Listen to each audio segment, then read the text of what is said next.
Everyone, we are here with legendary actor Michael Ironside, and he has a new film called Confession that's coming out March 10th.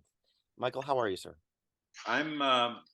We've been on this bit of a online press jump today for a few hours, but I'm doing okay.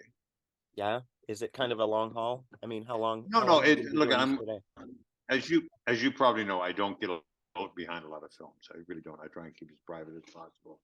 You know, and I don't always trust the money machine behind a lot of films and stuff. But this project it's a special project. It needs Excellent. support, and it's a special subject matter. And and I'm happy to do it.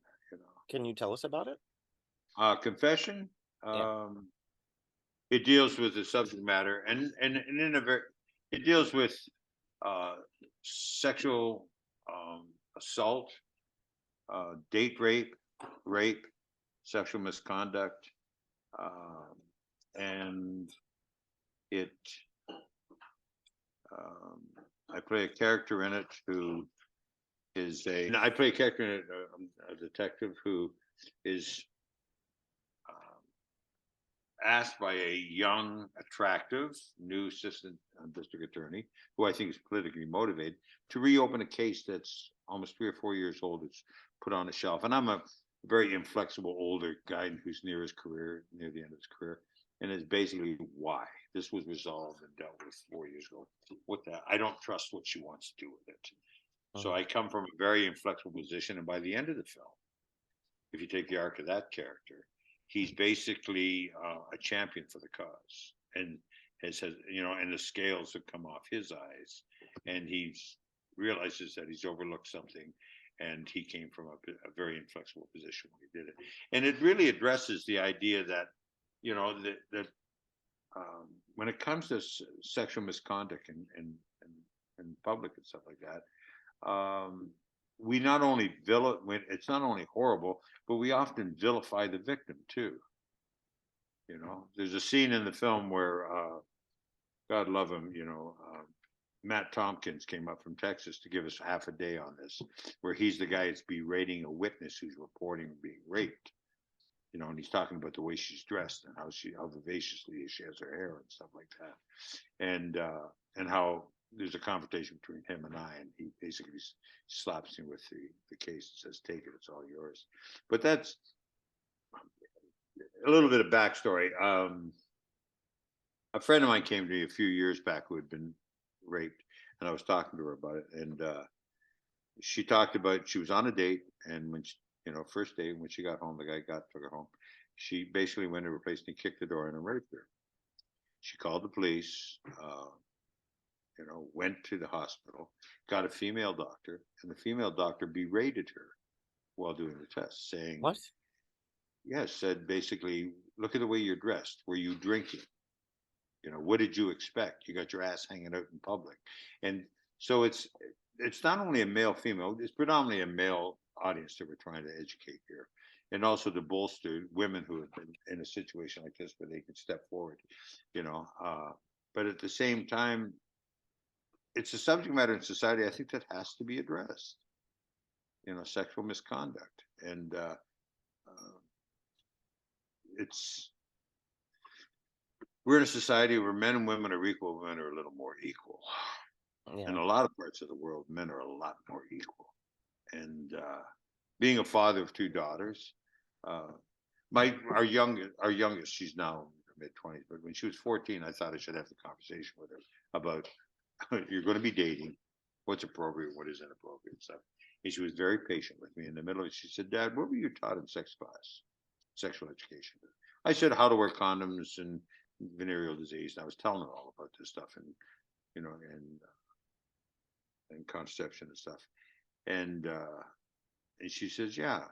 I said, "Well," she said, "What do you think I was taught?" I said, "Probably the same thing." She said, "No, I was taught how not to get raped." And I said, Wow. "What?"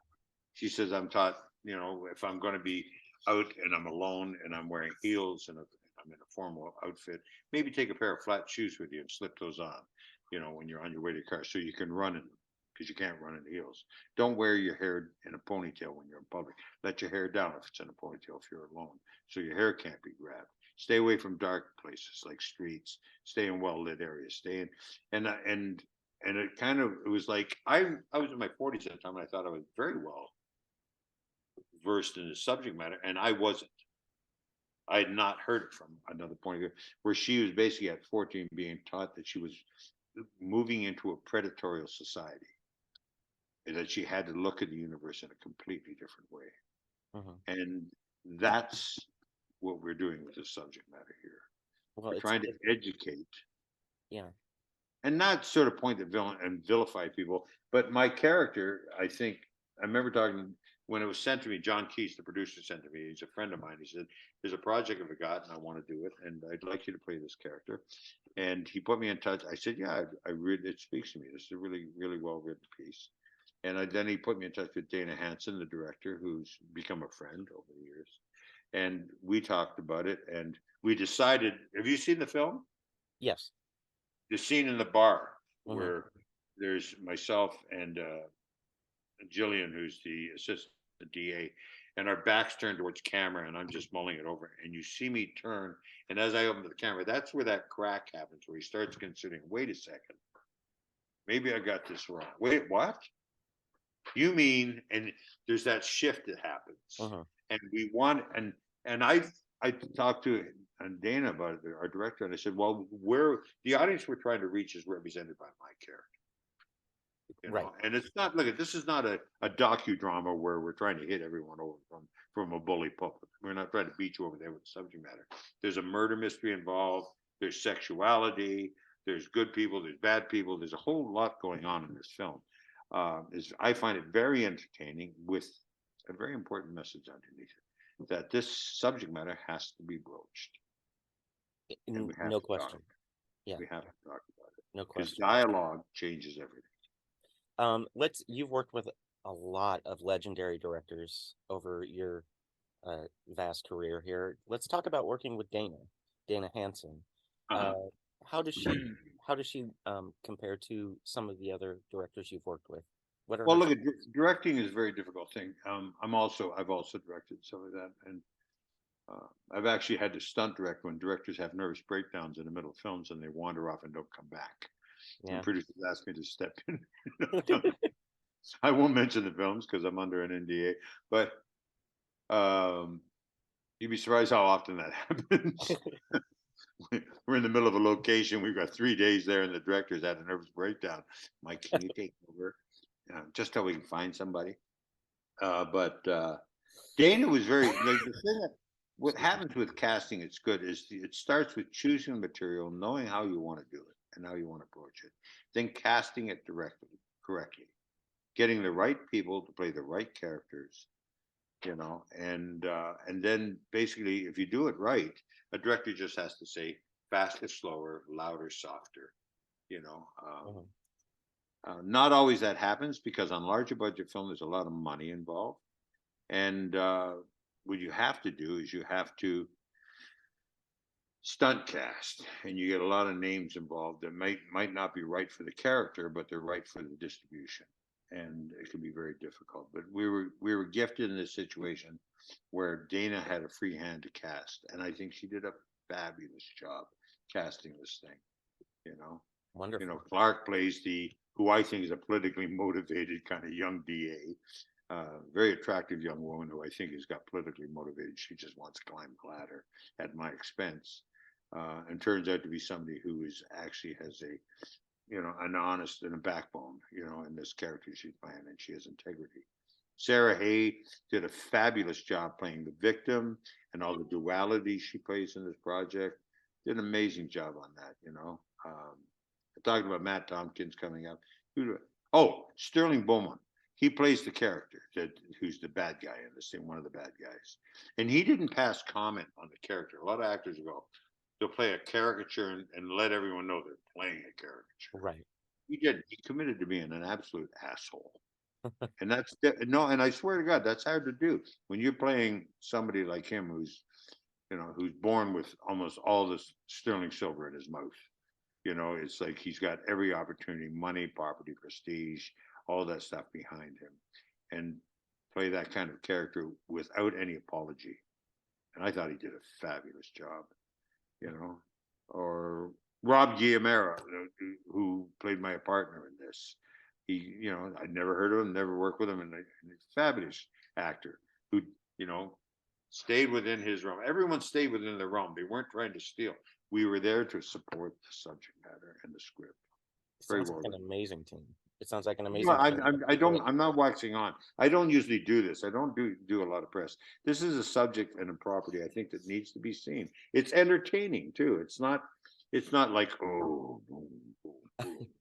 No. There's you get to root for some people in this, and get So, that. Like, what the hell's going on? yeah. So, I have one last question here. But as far as the roles that you've played, what has your favorite role been, and how does this compare? Oh, I can't do that. Yeah. How many cars have you owned in your life? Oh my God, give me a second, I can name them. Yeah. Right. Yeah. You have favorites? The one I'm driving right now. Exactly. That's where I'm at. You know, Awesome. it's like I have a lot of like, movies are like what cars I owned. I can tell you stories about where I went with them and who was in the car and all that stuff. But I got to be excited. I'm excited about the car that I'm driving right now and the one I'm going to get into. You know what I mean? And I've got a couple of projects I'm going off to do right now. So you know, and I don't really have favorites. It's like asking you to choose. You know, who's your favorite child? Mm, Who's your favorite? You know, I don't know how to do that. yeah. I'll tell you the one I made the most friends on. The one I made the most friends on was Total Recall. You know, and then most of that group got back together for Starship Trooper. Mhm. Um, Lifelong friends, you know, stunt guys and assistant directors and crew people and stuff. Excellent. You know, it's the circus business. There's this motley group of people that get thrown together on projects, and and and it's a crucible. You know, the shit gets burned out real quick. You're either there and committed and honest, or you're no longer in the circus. You fall by the wayside, and uh, and circus people are different. You know, you got to be truthful and honest. You have to. There's just so much intensity going on in front of the camera and behind the camera, and everyone's ass is on the line on a daily basis. So you have to operate like a family, like a true loving family, or at Mhm. least a respectful family. And that's why I love our business. There's the old idea that if you're not in the circus, you know, the old circus secret was that somebody walks into it, like, you know, goes to a circus, or, you know, like somebody in the circus and says, the human fly, how does he climb up the side of the tent, do all that, you know? And you say, are you in the circus? And they say, no. And say, I can't tell you Mm, because it loses some of the mystery. right. It breaks And the that's the wall. problem with a lot of press and stuff we do now with films is that people assume they know what's going on in the circus. They don't. It's a very, very exclusive club where Well, people bare their ass and their hearts and their souls on a daily basis with the promise that they'll be protected by the other people around. well, and that's what it's all about. So, Sorry um, to go on. no, I'm you're good. fine. You're fine. I'm sitting here loving that I'm being able to talk to you. So, you know, I've been a fan, all my life. So I've watched your work, love it. Thank you. Um, and yeah, so thank you so much for your time, everyone. Confession comes out March 10th, and Michael Ironside, thank you so much. I hope to hear from you again. Armin, it was a pleasure.